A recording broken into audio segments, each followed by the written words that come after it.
Hey everyone, and welcome to the GRC Room for how to navigate incident response. I'm Mike Andrews here once again with Karina Klever of Klever Compliance, and we're happy to welcome Bob Miller, who's the founder of IRGame. Real quick, just a couple of notes. Please feel free to leave comments and we'll get to them as soon as possible. If it's not while we're live, it'll be shortly after. Also, if you haven't already, please check out the GRC Room YouTube channel and consider subscribing. On there, you'll be able to find this webinar, all our other ones, clips, and more. So, looks like we're ready to go. Let me pass it to Karina for a brief intro, then we'll learn more about Bob. Great. Thanks a lot, Mike. I'm Karina of Klever Compliance. We are a compliance management as a service provider, and we are dealing with Toolard pretty actively. And the one thing we've learned lately is inventory your APIs. They should be part of your asset ledger. So the very first question that I have is, Bob, what is it about incident response that made you want to build IRGame? Yeah, that's a great question. I would say the main thing, up until about last year, I'd been the COO of a managed service provider that I had brought into becoming a managed security service provider. So I introduced the security practice there. And the thing that I had that everybody else has that's in our business is the problem with being able to communicate with the executives of the companies that we served and get them to understand how important layered security really is, right? I mean, as I always I say this all the time. Their evaluation process was 1+1 is too damn much. That's the limit of what they would typically use to evaluate these things, right? So what I wanted to do is try to figure out a process for them to actually be emotionally engaged and understand what an incident's really like without having been in one. And the only way you can really do that is try to experience it. And again, how do you experience it and make it to where it's low load for the people who are trying to understand it? Because C-level people are not technical. And most people don't realize that 80% of an incident is business related, not technical related. It's only about 20% technical, but the rest of the burden falls on the leadership team to actually be able to do that. So how do I needed to create an environment or a method to reach those individuals so they can understand why incident response was actually really important and why layered security was important as it related to incident response. So that really led down this path of searching for, a methodology to do that, which, our game includes everything from gamification. It uses every trick in the book to make it really easy for a leadership team to be able to engage, but also put them under pressure. I mean, we really do put them under pressure. We get them as close to the real thing as you can do, without the emergency medical team standing by. So that is what we set out to create, and that's what we've done. Yeah, Bob. If you remember, I did it one time with you. You administered it, and I thought it was really cool. And like whether I was thinking about it from a technical perspective or putting on a hat of like a Mm-hmm. business leader, it still hit the mark, and Yeah. it was really beneficial. Even though I've had a lot of experience with incident response, definitely Yeah. still learned some things. Well, I mean, I think that's the point, right? I mean, I can tell you the first time I brought back an MSP-oriented tabletop, a physical tabletop. This company was the company that I was COO of. I joined 7 years ago, but it was a 25-year-old company that had converted from a value-added reseller to an MSP, right? So they've been through the whole war of all of that, and we had an incident response plan. We practiced it twice a year religiously. We were SOC 2 Type 2 compliant. So I mean, honest to God, I felt like, hey, this is going to be a cakewalk. Let's just run this tabletop. What could we possibly learn? But maybe, we had to change a dozen things in our incident response plan. And that's with all of the knowledge and experience. We operated at an operational maturity level of 4.6, right, out of 5, Hmm. right? So, I mean, we're rocking the house on all fronts from an operational standpoint, from a SOC 2 Type 2, really embracing what that means and having the processes in place to do it. So we felt like we were in good shape. And then we run this one tabletop, and we're in one tabletop, and there was a dozen things that needed to be addressed. And I'm thinking to myself, if that had to be an issue for us, what in the world would be the issue for others, right? I mean, that are not in that level of operational maturity or anything else. So to your point, if you're technical, when you play the game, it teaches you how you need to communicate with the leadership to make them better at responding. And if you're leadership, it gives you some idea of what the technical assets are having to deal with on a hand-to-hand combat methodology. So to your point, everybody gets something out of it. Yeah. So, Bob, can you give a specific example of how the platform actually helped a company improve their incident response? Does one come to Yeah, mind?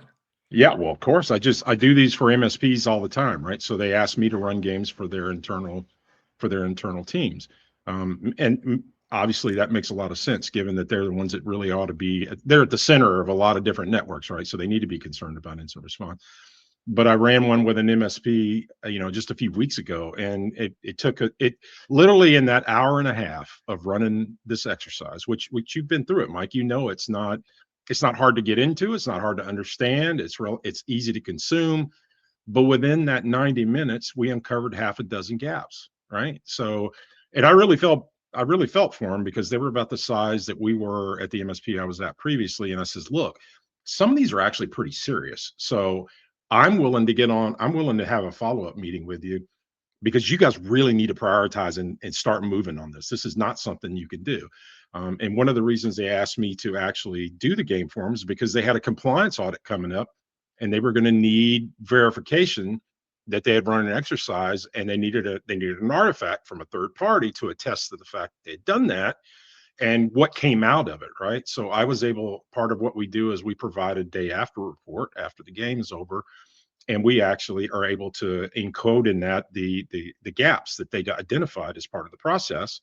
And then when we followed up a week or so later, I sat in the meeting with them, made sure that we kind of get prioritized what they needed to do, and then I could produce a follow-up report. And they were able to introduce both that original artifact and the follow-up report to the auditor, and the auditor was ecstatic about actually having something physical to do. So that organization had a half dozen gaps as an MSP. You tell me what the value proposition is for that as an MSP, right? I mean, it just makes it puts them in a whole different category, obviously. So, Well, I mean, I think when you move incident response out of what's on paper, right, and what the checkbox compliance requires and into real yeah, life situations, you really experience a completely different thing, right? yeah, I mean, I will never forget LA wildfires last year.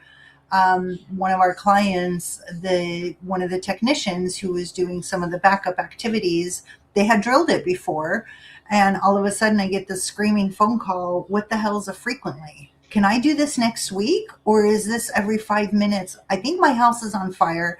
Can't get a hold of the wife and kids. What is a frequent? What do I do? What is a frequently? And so that really, really kind of resonated with me because we use these ethereal, nebulous, vague words in a bunch of our documentation. And all we're really doing by doing that, we're not, being sneaky with the auditor and, trying to figure out how to get out of things that are non-committal, which is what the intent is on how some of those things are written. But really, we're hurting our own people who are trying to execute functions in an emergency and they just don't know what to do. And I think it's incredibly detrimental, and I encourage everyone to look at their incident response plan 100%. Thanks for that story. yeah. Well, I mean, I think that's exactly the point. An incident response plan that's never been put under pressure is not an incident response plan. That's just pure and simple what it is. And I'm not talking about sitting around eating pizza where there's no time constraints and there's no pressure on it. I mean, look, I know look, that's what tabletops have been for 20 years, but we all know they haven't really hit the mark on what it is they were really supposed to do, which is to really throw curveballs at you and have them come from different directions. And you have to deal with them in real time, and you not having enough resources, because when you do those, and when you're sitting around the table, conference room table, there's always plenty of resources to handle everything that's going on. Oh yeah, we've got that covered. Checkbox, checkbox, checkbox. But if I put you in an environment where no, I am limiting your resources, and you have to allocate and prioritize, and you got to do that real time, and there's a timer counting down on you, and you got people waiting for you to make a decision. I put you in that environment, then suddenly it all starts making sense. The word frequently starts, you know, ticking you off, right? To be nice. It starts saying, wait a minute, I don't know what the hell that means. I've got 30 seconds to make a decision, and I don't know what that term means. We need that better defined. Well, you don't know those things until you are actually in a situation where you got to do it real time. That's when the learning starts. Minds start opening up, right? Minds start opening up, and people start considering that, hey, the downside of this is way worse than not doing any, than doing nothing at all. So it changes minds for your MSP. When you're doing this with your customer, you become a strategic partner because you're having strategic discussions because of it. that changes your relationship 100%. If you're a security professional, CISO, it changes the game because they realize I don't ever want to do this in real life. So what do we really need to do to not do this in real life? Because I need a beer after this thing, and it was just for fun, or it seems like it's just for fun. Mike will tell you, it really is not. It doesn't suck. It's actually fairly entertaining to do, but you feel the stress and you feel the momentum, and you have to be in the moment. Those are the things that really get leadership teams to understand the scope of what we're talking about when we're talking about incident response. So I have one quick question. I know we have a set of questions, but I just want to ask, when you have an incident response plan where something is basically the source is one of your vendors, right?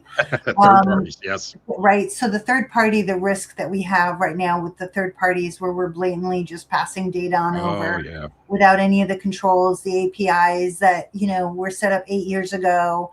Contract lasted only 5 years. It's still running. And the guy that had the password, he left 2 years ago. Right. So,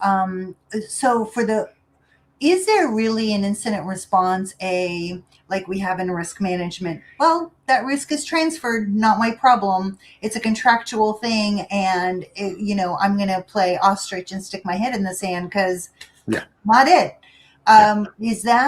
Is that an acceptable answer or is that not?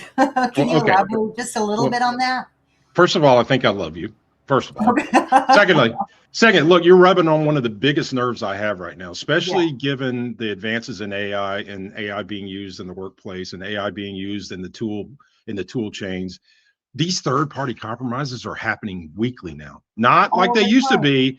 Not like it used to be, right? Now they are, ever since the NPM libraries got compromised back in October of last year, every time we turn around, somebody's product that depends on these open source libraries that are part of this entire ecosystem had been getting compromised, and they've been getting credentials and secrets and access to all kinds of things behind the scenes, because again, this all has to do with the CI/CD process of writing software and how that works. There's a lot to it. We could spend a whole nother hour talking about just that sort of thing. But to your point, to get to your point, no, hell no, it's not acceptable. As an MSP, I don't accept the fact that I should be taking on the risk of a vendor who's not following safe security practices to begin with. Now, by the way, I don't get invited to nice parties because of this attitude. I will tell you that. Because those parties are usually funded by vendors, and nobody wants to talk about this. But I'm sorry, the new reality that we're facing right now today, with the advent of AI and models being included in tool chains, they're not going to be able to ignore this anymore. We're not going to be able to say it's okay to accept whatever risk is being transferred to me by a tool vendor. That has got to change. Now, I personally believe a community has to do this.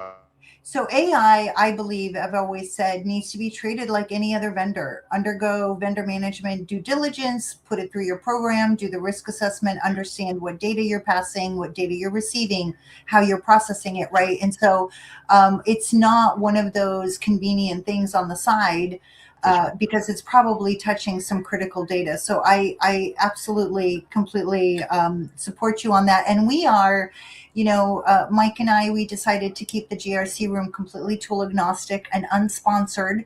And we don't charge for this.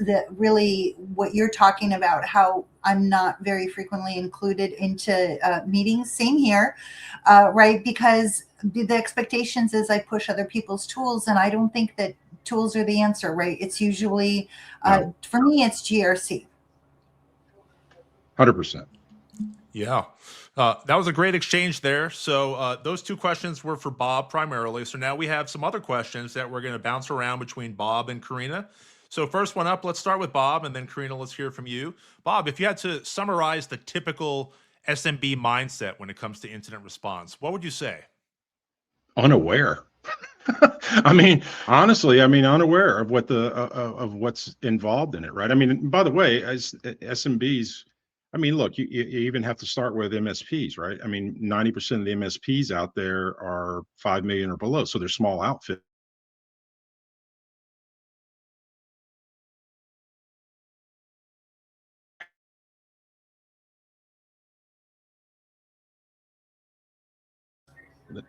All right. Bob, we're losing you. Can you disconnect some of the other stuff you may have going on in your workstation? I'll try to Hey, go I'm ahead sorry. and Go ahead. Go yeah. ahead. I'm sorry. I think I've got it under control now. But the Okay. bottom line is your question was SMBs. They just don't have any feel for it whatsoever. I mean, they usually check in a box for cyber insurance that, hey, I have an IR plan, but that's the limit of what the normal normal SMB really has. Even though 5 million SMBs have cyber insurance, let that sink in for a minute. If they were doing what they were saying that they were doing, they would actually be practicing that plan, right? But they're not. So that gives you an idea of the demand. Yeah, drill is the most important thing. Are you seeing, Bob, at all we had the incident disclosure requirement by the Securities Exchange Commission, the 4-day mandate? Are you seeing that at all be upheld, or is that not going to be happening? Is that a frequent thing? Because usually a lot of the AK filings, they don't even go into any detail at all. Right. Yeah, I mean, the thing that I'm noticing right now is it depends on how big a mess it is, right? If it creates a big enough social media mess, they tend to lean into it, right? Because again, it's like setting off a flare and saying, "Look at me, I've really done something stupid, or I've done something wrong," right? And so that gets people's attention. To your point, I don't think they got the manpower at the SEC level to track all those down, man to man right now. But I can promise you, if it's something big enough, let's say a healthcare, or in this case, like you're talking about, an accounting firm, or a big accounting firm that has a problem, or a car lots maybe not knowing that, hey, they're actually part of that SEC, rule now. So they have to take care of those things. Even small accounting firms have to. That's, I think we're going to see more and more of it, is because, again, as the government figures out it's a way to raise revenue, then at some point, they're gonna track that down, right, and do more of it. But I can promise you this: the ones I've seen happen was because it was such a big social media mess surrounding it that it caught attention of somebody in DC. So I would expect more of that as we go. By the way, I expect them to start using AI tools to start sifting through all of the telemetry and start actually highlighting the ones they really want to go after. So that's just a matter of time before they figure that out. So Yeah, that SEC thing, it's focused largely on determining materiality, which makes it right, really subjective, right? Because that's correct. if you don't want to really tell anyone about it, you just say it didn't really matter that much to us. We have plenty of money, so there's kind of It's holes in that. self-attested, right? It's Yeah, self-attested. That's the part of it. Yes. yeah. So, Karina, how would you answer that? From what you're seeing, what's the SMB's typical mindset when it comes to IR? It's been working all of this time and everything's been fine, and we have the perimeter security controls in place. We've got the IDS, we got the IPS, we do our pen testing, all good, right? And Mm-hmm. you know the threat vector is so broad. The vulnerabilities, especially in manufacturing, you get into OC security, right? You don't have your zone set up correctly. I mean, the failure points are of such magnitude. For someone like me, it's very hard to not jump up and down and scream and go, wait a minute, let's close your risk. Let's drill it. I mean, I've always been about drill, right? We had one client in the Midwest pharma client, every vial was $40,000 of chemo meds, right? Had to be kept at a certain level of frozen. And I made them drill an actual evacuation, an actual emergency. Numbers were horrible. I didn't tell them again when I was going to re-drill them, but it was very shortly thereafter. No one expected it. We re-drilled it. That was the last thing on my engagement. Closed off the client, started driving in my van up to Washington State. I have a bunch of people in Seattle that I know. And I start getting pictures when I'm around in North Dakota from a tornado that just came in and took off their roof.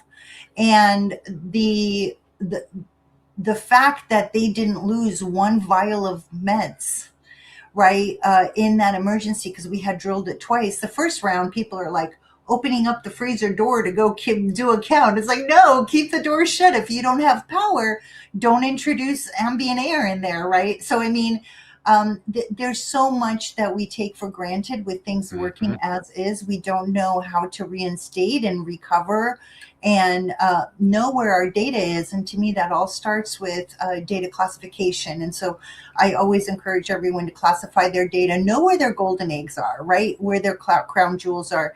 If you lose publicly available data, see ya, right? Not a big deal, but unless you're actually classifying it to where you know where that most important data is, you can't set up the responses the right way downstream. 100%. Yeah. So, Bob, we hear a lot about a lot of breaches, big and small. Unless it's the really big ones that end up in like $1 billion fine, like Facebook and some other ones. What are the typical ramifications of having a serious cyber incident? Yeah, I mean, this is kind of a snowflake discussion, right? Because every company's kind of a snowflake. So the blast radius of these things really is relative to the business that we're talking about. Although, if you really look, I mean, from a relative standpoint, a lot of these, even if they're home mom and pop businesses that are small, they can have really big ramifications for a community if something really bad happens to them, right? And they go out of business. So I kind of just categorize this as as far as I'm concerned, I don't look at scale as much because it's the quantity that's going on that matters to me more than the scale. I think that dictates, okay, we really need to be paying attention to getting better at this. And by the way, my personal opinion on this is that tools are not keeping up with the speed of the attacks and the attack vectors that are being generated nowadays. It's going to be, and I think that's just our reality from now on. I think these tools are always going to be trying to catch up. But what it's going to do, and I coined this phrase about 6 months ago, we're going to go from 0 day to 0 hour sort of material, things that are happening, which are far beyond what we are dealing with, day to day right now. But you can see that transition already happening, right? So what does that mean? That means there's a lot more automation and capability and for smaller and smaller teams to be able to prosecute, these attacks, right? And if that's the case, what's that really mean? That means it's going to go down market, right? Because they're not going to need to get them 100,000 or 200,000 out of every hit. They're going to be able to take 10,000 out of every run or 20,000 out of every one they do, and they're going to just do volume games, right? So that means smaller and smaller organizations who feel like they're safe right now because they're not big enough to be hit are going to start experiencing more and more of that, and you're already starting to see that, right? I mean, I think that's starting to play out. And so now we're in a volume game, right? How are we going to deal with the volume of incidents that's going on? And my personal opinion is, and this goes back to what we're discussing right here, the only differentiator between company A and company B who are similar is how often they've been drilling how to compensate for that when it happens, how to minimize the loss, how to speed the recovery, right? Those are going to be the things that are going to differentiate company A from B. You're not going to be able to buy tools. You're not going to have enough layers to be able to reduce it to 0. We know that already, but it's going to happen on a more frequent basis, even with the tool sets in place. What does that mean? You just have to be better firemen. That's right. You got to do the fire drills more and be a better fireman to deal with this. I think that is the way we're going as we move forward. And I think the data is kind of playing out on that front. Well, I mean, the human decisioning is the thing that really Right. makes those tools work the right way, right? So unless the humans are trained and prepared and they know what's coming, it's really, really hard to talk about, what the outcome may be. And the latest statistic that I read was 60% of SMBs do go under after a cyber attack. So pretty critical stat to understand and enable your people to kind of make those decisions. Yeah. So what does that mean? That means if you don't really understand an IR plan, you don't have one and you're not practicing it, then you're just practicing gambling. You're just gambling.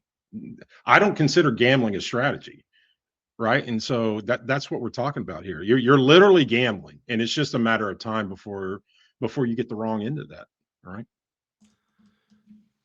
That was great, Bob. No more 0 day, now it's 0 hour. If anything sums up that mythos, finding all sorts of stuff and what it did break into, what it didn't break into in its limited time being used, that summed it up so nicely. So, Bob, what's the actual hardest part about incident response in practice? Well, beyond getting them to do it, which we can all agree is the biggest hurdle. But I mean, once you get past that point, right, and they actually decide to do this, it's, it's that first engagement with getting the leadership involved. It's all about leadership being involved, because that really is what is going to drive the outcome of this. You can't do this from the bottom up. It doesn't work that way. So this has to be driven from the top down. So getting the leadership to be engaged, if you can get them engaged. And then, by the way, whatever you're doing as an exercise, it has to be engaging enough to make them feel that they really understand it a lot better, and they're not arguing with you when you say we need to run this. And by the way, once a year is not good enough anymore. I think we can all agree with it. I mean, the types of attacks that are going on, you need to be doing this more frequently just to understand the evolution of the attacks. And they're happening on a monthly or a 2-month or a 3-month basis now.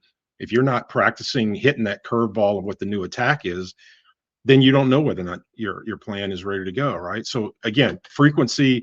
And I think someone in the comments was notating that, well, SMBs don't really have the budget for those, for doing a lot of those. You're right. We had to figure out a way to bring this down market so that it's not minimum $10,000 to $15,000 for an incident response exercise. That's very hard for an SMB to be able to metabolize, right?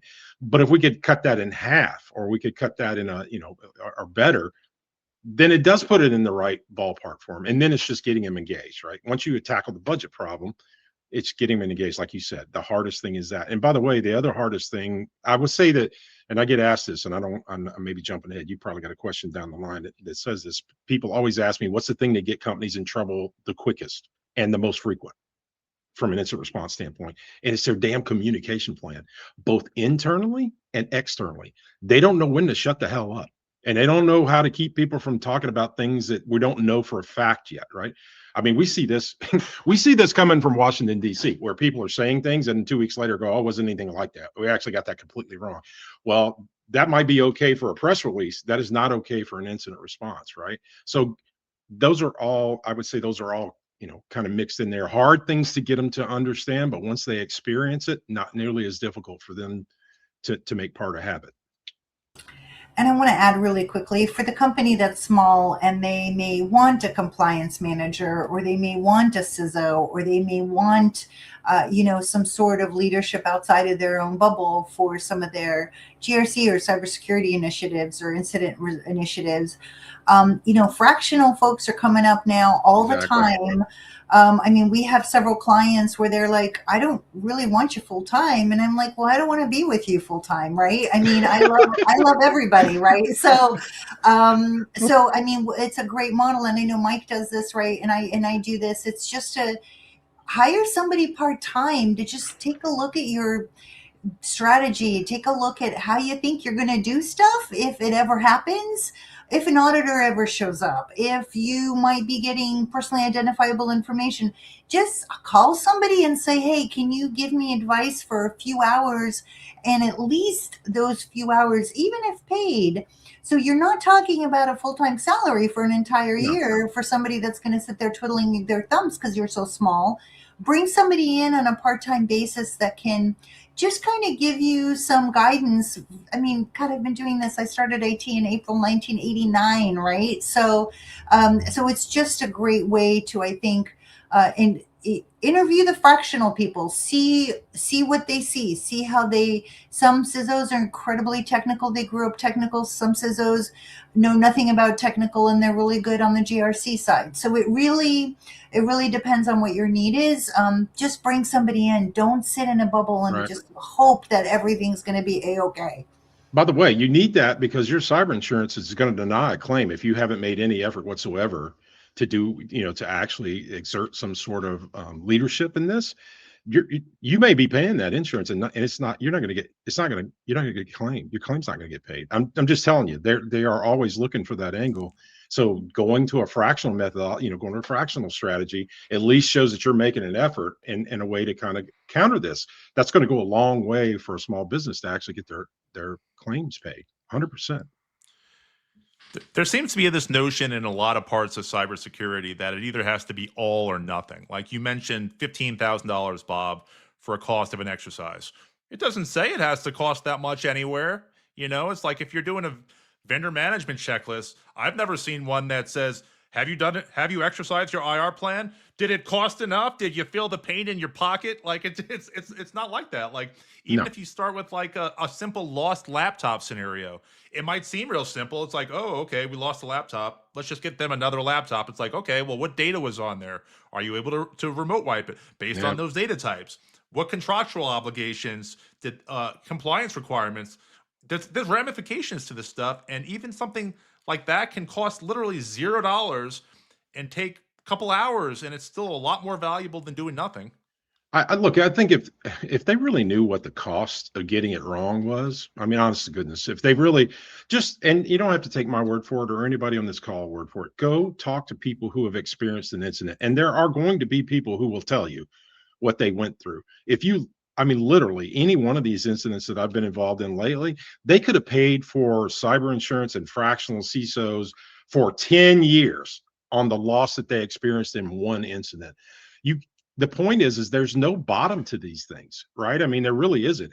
I mean, fundamentally, there's no lower limit of what it could cost you when something goes bad. I mean, you don't know. I mean, quick example, little family company that makes trailers, little trailers you can pull behind your car and load up with stuff, family owned, make a couple $1,000,000 a year. It's a lifestyle business. They love it. They've been in forever. They got hit with they got spearfish, and they sent $500,000. They thought they were sending to them, their material supplier, and it went out of pocket. It's going to take them 5 years to make the EBITDA back to recover from a $500,000 loss. That crippled that small company. They could have paid for endpoint detection and response and several other things just to make that less possible for years for that kind of dollar value. So you just have to know. I think that is the biggest deception people are, and I saw somebody mention this everybody feels like it's false sense of security. They're right about that. That's exactly the right comment, because and when you get right down to it, you don't know how bad this can be until you experience it, right? And you have to kind of live that through other people. Hopefully you live it through other people's experience before you do yourself. But the bottom of that is, to your point, Mike, the bottom of that is kind of endless. What it can actually cost. $15,000 may sound like a lot unless it avoids an incident. Just like you were talking about, they had drilled for 2 days. They saved that medicine. How much would it have cost them to blow that entire stockpile of medicine at that point and replace it? Bet it would have cost way more than the 2 exercises that you put them through. I got money on that right away. And by the way, I tell people this all the time. Look, call me. Let me run an instant response exercise with you. If we don't find any gaps, I won't charge you a nickel. Not something that I've ever had to dole out any free time on. Got to be honest with you. So it's just, you got to do it. And that's a shame, but it's a good offer, because the kind of the birth of checkbox compliance, where we've got these checkboxes and all of these platforms that are telling us we have the green little checkboxes. It's it covers the bare minimum required in these regulations and frameworks, and doesn't really go down into any executable level of guidance. Right. I agree. So Karina, next question for you first. If you think of a company that has the best incident response capability you've ever seen, what was it that made them effective? We drilled and drilled and drilled. I mean, right. So we had data classification in place. We knew where the most important data was. Everybody had been trained. Training does not happen once a year. It happens every quarter. We kind of made sure that people knew about some of the requirements from the other departments. Communication is huge. We had templates for the internal need to know, the internal should not know, right? The external need to know, the external should not know, right? These were all ready templates. We also had a code word that we put on top of our subject line, which everybody knew, all the way downstream, right? So usually when you drop something into legal, you can wait about 45 days and maybe you'll get a response back. But if they have that code word, and if finance has that code word, and HR has that one code word, it really went a really long way on executing this workflow and making sure that everybody was aware of what was going on, day or night, weekend, weekday, right? It was a well executed plan. And so I think drilling is the only way to do it. Honestly, I mean, had I been using checkbox compliance at that time, it would have told me that I was done 8 months ago. right? And everything was hunky dory, but the reality, it wasn't when you actually put feet on ground and hands on the levers that open up that freezer. It has to be drilled. So I mean, I can proudly say that we executed that for one of our clients. Hard to replicate. It's usually not a priority. It's usually one of those lowest competencies, kind of at the bottom, where, oh hey, I paid $60 a seat for somebody to do my IT support for me. I'm sure they got it right. They do the IT they do the emails, and they have all the scans and all that stuff. Oh, we don't, and I'm sure they're doing something about DRBCP. So it's one of those things that really has to all be looked at collectively, in my opinion. Yeah. So, Bob, the best incident response capability you've ever seen, what was that like? It was, 100%. It had to do with the fact that they were actually a team working the problem from leadership on down. And there's times which it's interesting if they've never actually been in an exercise. I'll tell you, and I'm just going to say this because I'll probably get in trouble for saying it, but I don't care. That's me. I don't care. So I will tell you the people who really seem the teams who really seem to get it quickly and do well at it. And I'm just going to say this. 8 out of 10 times they have a woman, a female, as the incident commander. I'm just telling you, this is analytic evidence. I'm not, I'm not making this up.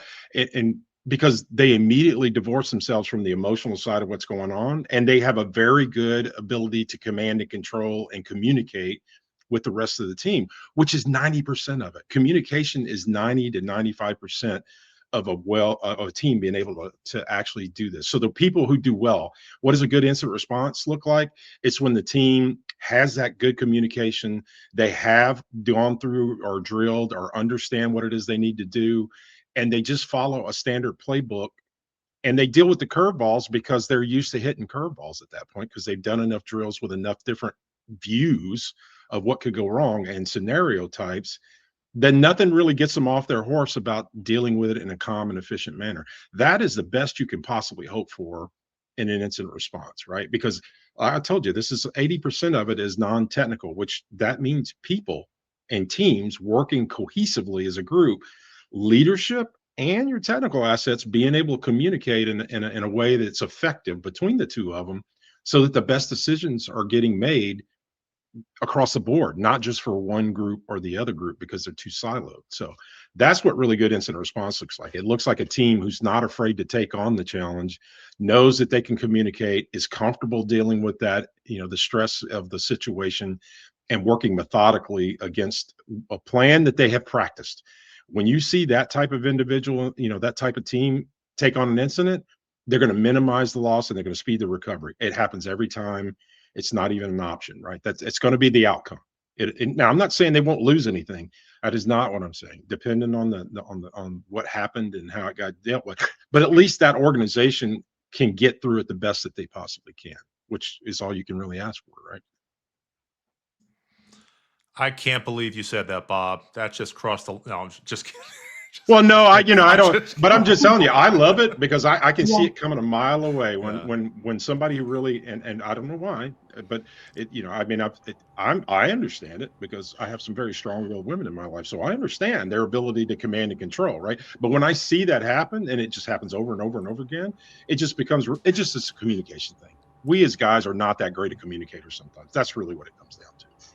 And I mean, I think I'm going to say that a lot of people in IT, are incredibly focused on IT, which is an incredibly linear skill, which is why maybe some women are not so great at that linear capacity. And women tend to see a little bit broader across the board, and 100%. Incident response is company-wide, departmental-wide, and everybody needs to know what's expected of them, where to go find instructions, and what they need to just do. And unless you've really drilled that, it's always, our larger corporations have siloed, and some of this is purposeful, right? Like finance needs to do finance and not marketing, right? So, I mean, sure, we create these silos functionally by design, but but that overlap does have to be identified and really magnified in a case of an emergency like this. Yep, I agree. Yeah. So, Karina, say there's a company like an SMB that doesn't have an incident response plan. They realize they need one because they're on this call and we're just shedding so much light on the topic. What's the right way for them to approach this? I'm going to go back to data classification. Do you know which is the most important data of your clients if you're an MSSP? Even if you're not, do you know where your most important data is? And categorize your recovery based on that, right? So your most important data needs a faster recovery. Your least important data, it can wait till next week, right? The tricky part is most of our data is unstructured and bleeds over all over each other. We haven't used discovery tools to figure out where our most important data is. And then you get into your basics of incident response, your basic, right? Your response times, your alerts, where are you coming, where are your triggers coming in? How do you respond based on what system sends which alert? What kind of a ticket does it open? How long do you try yourself? Is the IDS IPS connected? The best thing to do is really create a single pane of viewing, which I actually tell people, and they're so confused by this. Turn off the email notification from your incident management tool. Have one view into everything, into your entire environment, and integrate at the trigger and input as much as possible, because the emails confuse this ADHD kind of like, wait, am I looking here? Am I looking here? Oh, wait, Bob, somebody already updated this. Wait, but what does the ticket say? Oh, did you have it? And it creates unnecessary noise and confusion when you're doing the actual response, having everything centralized. Also, documentation. People don't know when to escalate. In general, I would say that technicians need to know when to stop, although they're great firefighters and they want to do the right thing and they want to keep the system stable and they want to do their best they can before they hand it over to the next person. Know when it's okay to hand it over to the next person for further investigation. Contain the problem, obviously, right, as part of your incident reply in general, and started figuring out, do you need to open an emergency change? Do you need to enact your emergency processes for your recovery? Do you need to isolate any environments? So I always kind of visualize I don't know if any of you guys had this in high school where they give you the bag of flour for the weekend. And you have to watch the bag of flour, right? And so it's like, is the bag of flour sleeping? And I have to put it in the car seat and I have to take it with me to the grocery store. And it's really, really annoying. That bag of flour is your data that you are now putting all of these measures around to make sure that it's safe. And this is the exercise that you have to get yourself into to do a good incident response plan. Yeah. So Bob, what would you add to that? How should a company approach writing their incident response plan? Yeah, I'm going to say that, look, you need two things. One is you cannot have your MSP or MSSP write it for you. That's the first thing you need to be aware of. You actually have to own this document yourself.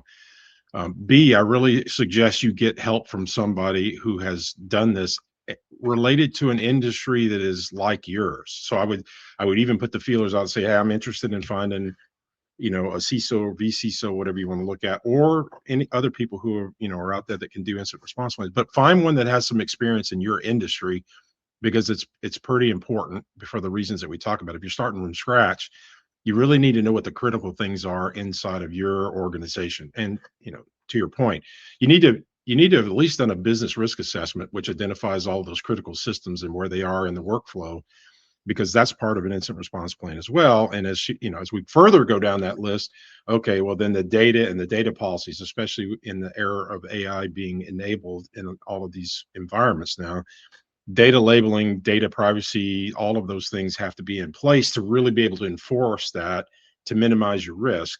But those need to be addressed also as related to your incident response plan. So working with someone who's done that before, working with somebody who can at least help guide that, that's an arm's length away, so it's an objective It's an objective individual who doesn't have skin in the game, because if you let the MSP write it for you, and by the way, I was an MSP and I did not want to do this for this reason.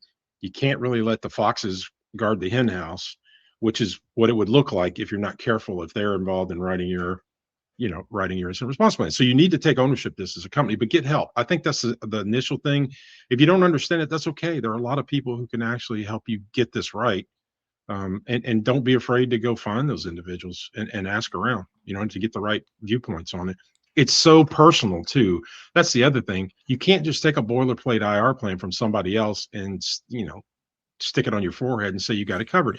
It doesn't work that way. Every company is a snowflake, and it has to do with critical systems and workflows and the people and the contact lists and the third-party vendors, and all of those things have to be accounted for, inside this plan, which, by the way, doesn't tell you how to do every step. That's not what it is. It's basically a guideline or a framework to work inside of.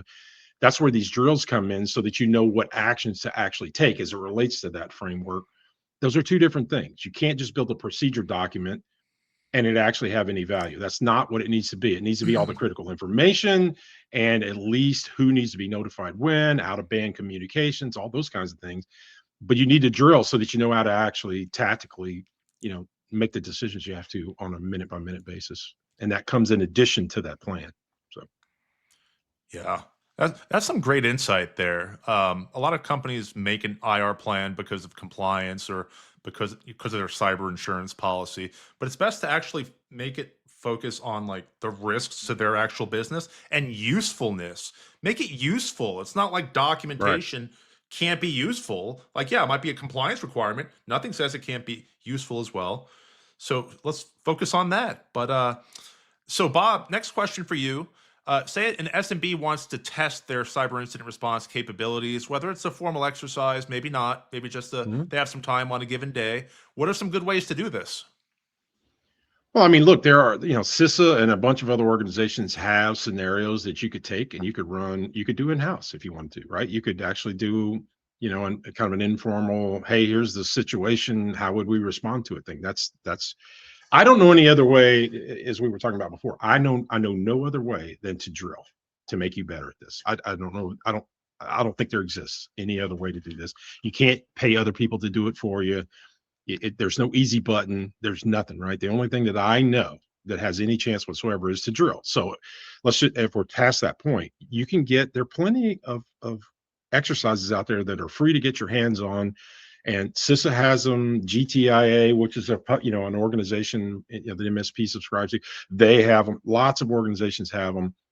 The big deal is to do something like that, right? Now, if you want to get maximum, I would say that if you want to get the maximum benefit, you need to have somebody who's actually knows how to do those for you to get the maximum benefit, because it's as much art as science in facilitating those, to make them the most use that they can possibly be.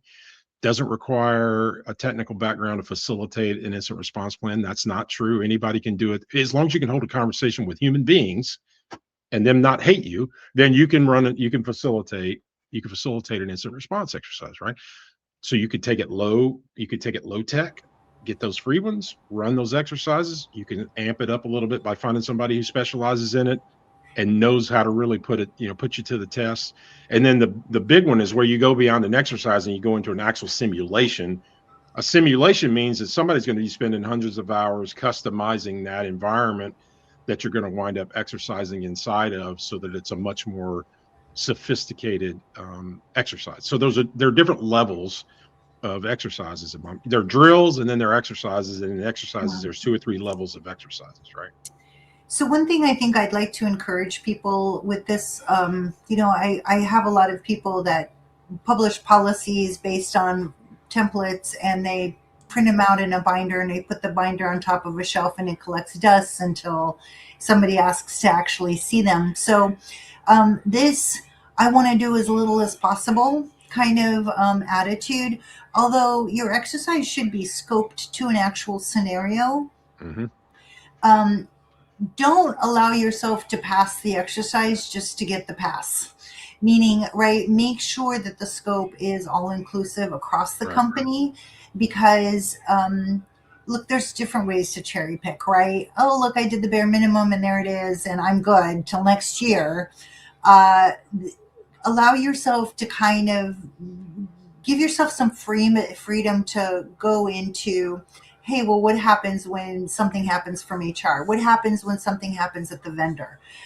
What happens when something happens in, my finance group or something, beyond end user uh, violations of security awareness, right? When something actually happens, let that scope go a little bit broad across your company instead of doing this very isolated. Okay, this is our scenario. We let's keep it as minimum possible. Checkbox, we're done. Let's file it. Let's put it in that shelf, in that binder on top of the shelf to collect dust. That's not the point. Well, no, I mean, look, let's just be honest. That's not going to benefit you. If you're taking the quick way through this, it's just no benefit. So whatever time you put into that is just, you may as well set on fire in the front yard, right? It's not going to benefit you. You have to take it seriously. Yes. Yeah. So Bob's, whether we prepare or we don't prepare, it's still possible to have a cyber incident, whether you're a small business, large business. So say an incident does hit, what are the best ways to minimize the business impact? Well, having some layers in your defense is, the only thing you can really do, SMB or not. The three legs of the stool really are, managed endpoint detection and response, right? That's fairly economical now, even for an SMB. So you should have it because they're at least be able to respond as long as you have all of your endpoints, accounted for. Then you're able to have some pretty good layer of protection. And by the way, that will get you probably 60-70% there, right? And then if you do some user training, some user security training, which again, inexpensive, it really is. These are $3 or $4 per person per month to be able to go through this. Not a big expense, right? If you do that, that gets you into that 80% range of pretty much avoiding any sort of cyber attacks, right? And then again, on top of that, you need to have cyber insurance that helps, cover the other side of that thing. If you have those three legs on your stool, then you're probably 80-85% better than the average SMB out there, just because they don't have that same set. So what is it that'll help mitigate it? You have to have some layers, even if it's the minimum layers. You have to have some layers. If you have nothing, there is no defense against it, and there is no bottom end to how bad it can be if you don't have any layers of defense whatsoever. And the ones I'm talking about, you can do without having you can do those without having an MSP or without having a fractional CISO. Just go to somebody like a Huntress or somebody else that does endpoint detection and response and get managed detection and response for the few workstations that you have. That's going to save you. That's get you that 80 percentile pretty quickly, right? So I would say minimum layers of security, which are not cost prohibitive whatsoever now. I mean, at one point they were, not now. It's not an excuse to say that we didn't want to, we didn't have $30 a month for our 10 employees to avoid 80% of the possible attacks. That just doesn't play anymore, right? So that's what I would say. So I would say, know how to isolate your environment, I think, is the most important thing as part of the incident. Know how to kind of make sure that the impact is localized as much as possible while the rest of the environment is able to function. And we do see this in OT environments, right, with zones, if they're set up properly. The other issue is the templates. Although they seem really frivolous, what you don't want to be doing during an incident is guiding somebody through how to internally and externally talk about what's happening, and containing that messaging is very, very important. So of course it depends on the impact, on the incident itself, but I think minimizing the business impact depends on the business. So enacting that DR plan and doing a redundant, operational environment that will continue to allow business to function while you're figuring out the quote unquote hit environment. Those are all some things that you can do to kind of segregate out some of coming down and being impacted greatly. Yeah, those are solid tips. What I would add is to, especially if you have counsel, It's good to involve counsel early to control what's discoverable and what's not in court. Plus, they have the experience with this. They can make the determination. And with this, you want to move pretty quickly. And also, definitely don't lie about this, right? Like some companies will say, oh, no, we didn't get breached. Meanwhile, the hackers are like releasing proof. Like, here's your data. Like, it's right here. Does anyone want to buy this for us? So just be truthful about that, because when you're in court, courts do look at how you responded. It's not a one-size-fits-all response. They understand that breaches do happen. Don't compound it by getting these things wrong. Yeah. Right. Agreed. Good point. Good point. Awesome. Well, Bob, that's the last question we have here. We're Great. so thankful that you're able to join us. Do you have any closing comments, and where can the audience find you?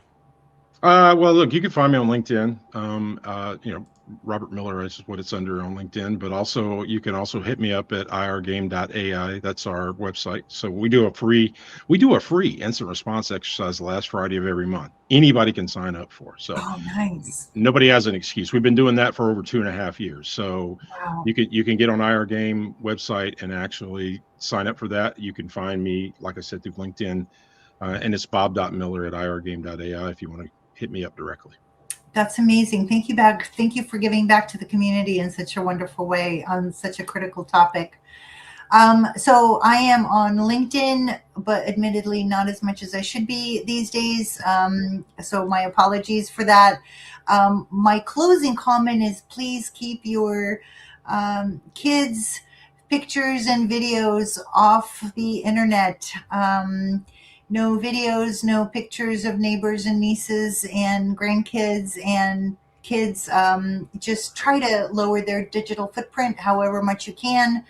Virgin Social Security numbers are a real thing, and predators are a real thing, and it's just not necessary to let them hit 18, and then they can create their own digital identity and what they're feeling comfortable with. And also Klever Compliance.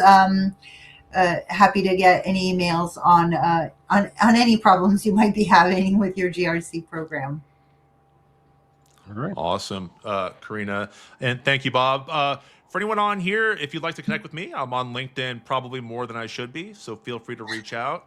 For next month, we have a really cool topic and guest coming on, so we'll announce that next week. And thanks so much for joining us. Have a great day. Thank you, Bye, everyone. everybody. Thanks.